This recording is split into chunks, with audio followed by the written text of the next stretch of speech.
There in the north, or here in the north, we have started seeing it visibly. People are hungry, very, very hungry. Many cannot go to their farms. All of us know this.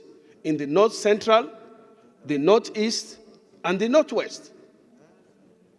Even in southeast, we still have crisis among the farmers and herdsmen.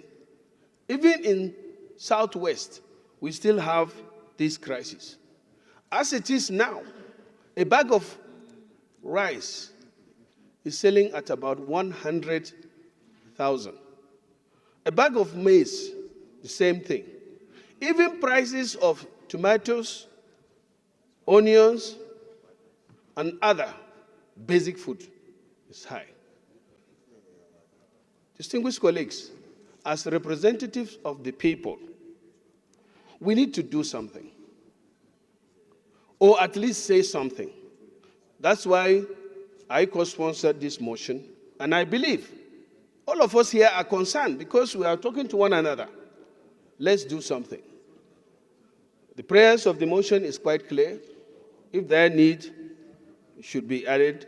And because we have other motions to take on, I'm suggesting that we look at this and go to the prayers. Support the motion wholeheartedly, go to the prayers, add what we need to add. This issue of food crisis should be taken more seriously because this is the first time Nigeria is being included in countries that are likely to face very, very serious food crisis. In March 2024, edition of CADE Harmonize. CADE Harmonize is a unified tool for consensual analysis of acute food and nutrition insecurity in the Sahel and West Africa. They are a very credible source of information. In their March publication, they said Nigeria is very likely to experience highest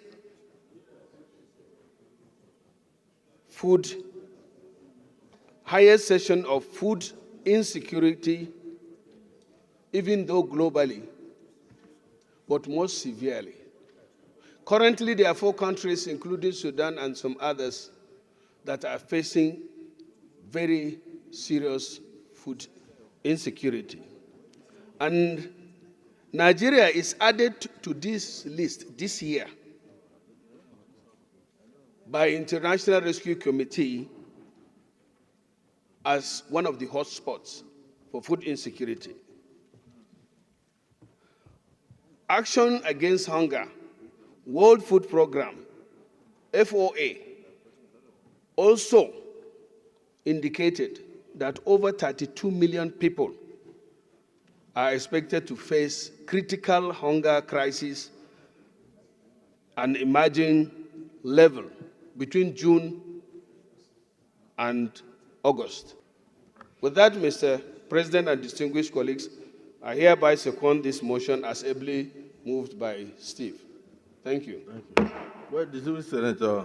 If we don't take immediate action and our citizens under this situation of increased fuel price, increased electricity price, increased everything, and we are yet to get the right measures to provide cushions for our citizens, we wouldn't like the kind of thing that we see in our streets.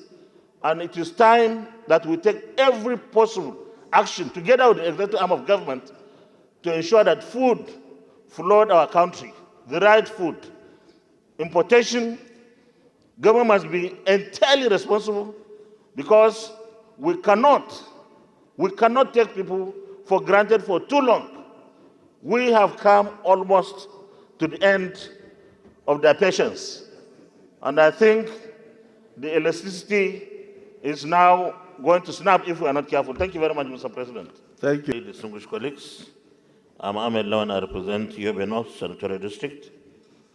Mr. President, distinguished colleagues, let me commend the movers of this motion and also add here that patience, tolerance is, they are both elastic, but they are not eternally elastic. Our students are facing real hunger. I traveled to 2 states last week, in the north particularly, and I've seen firsthand how people, especially those who are neither in the civil service nor in any business, common everyday citizens, are suffering, fighting, struggling to have food at least once in a day. Under normal circumstances, Mr. President, in the rainy season, from maybe June up to September or October, when there will be harvest of new foodstuff, prices escalate. Prices of foodstuff. Now, we don't even have. That's the truth. Mr. President, in today's national dailies, the executive arm of government is saying, is considering reducing or removing taxes on imported foodstuff. Mr. President, here's the catch. This Senate must engage the executive immediately. What are the issues? Which taxes are they talking about? Because we should be seen to be doing the right thing. We have really little or nothing in our food reserve across the country. And nobody should come and tell us they will distribute foodstuff from our silos. The silos are empty, Mr. President. So it means we have to import food. And if we have to import, it means we need foreign exchange. And that is scarce.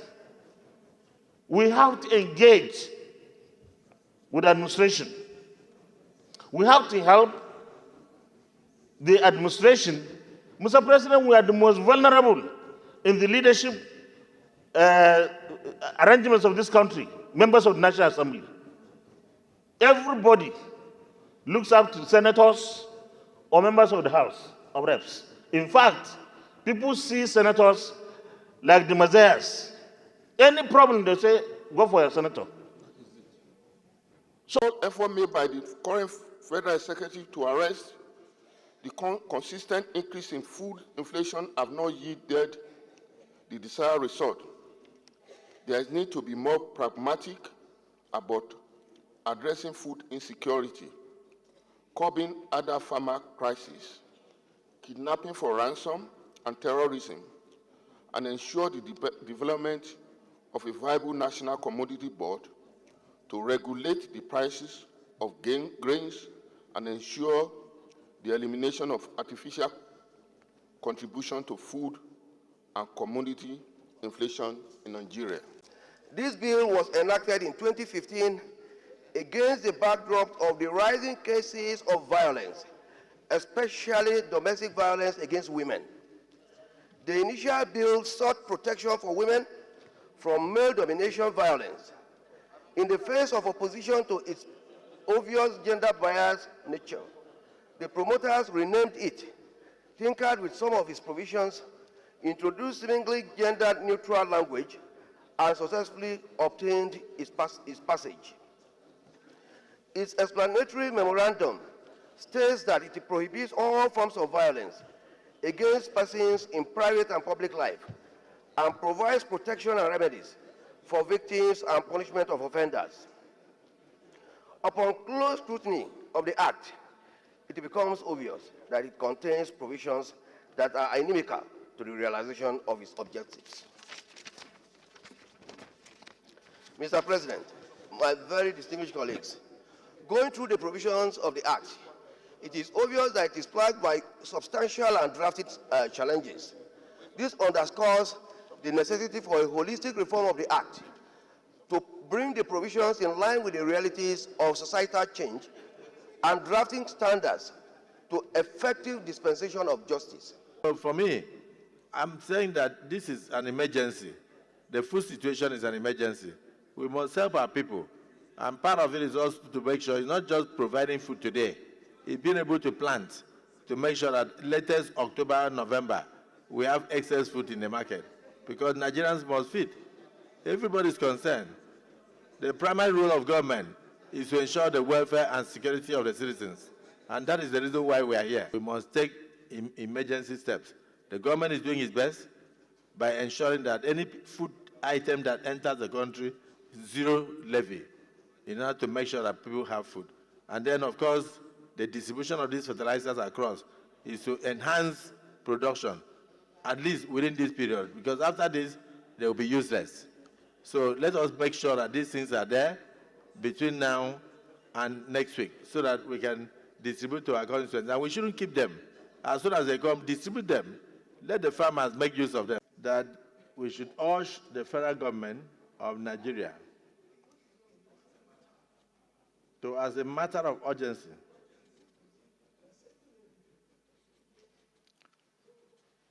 take measures to fight the impending food insecurity. Outline measures to combat the situation, and thereafter address the Nigerian people on steps taken. Address the Nigerian people on steps taken to ameliorate the situation. No. Distinguished colleagues, a bill for an act to establish chartered out-of-home media practitioners of Nigeria and for other related matters 2024. Second reading taken. This bill is now committed to the Committee on Establishment and Public Service Matters to report back in 6 weeks. Colleagues, it's unfortunate that the fertilizer distribution had to be delayed, but I have at every point in time briefed the Senate President on the current status of what has been happening. We had hitches from the NSA's office. They stopped every truck of fertilizer from moving out because of the security implication. They had to certify clear before they will allow the trucks to move out. And as of today, I just showed the Senate President, the trucks are being loaded. They will be moved to the various states. So I want us to exercise patience again.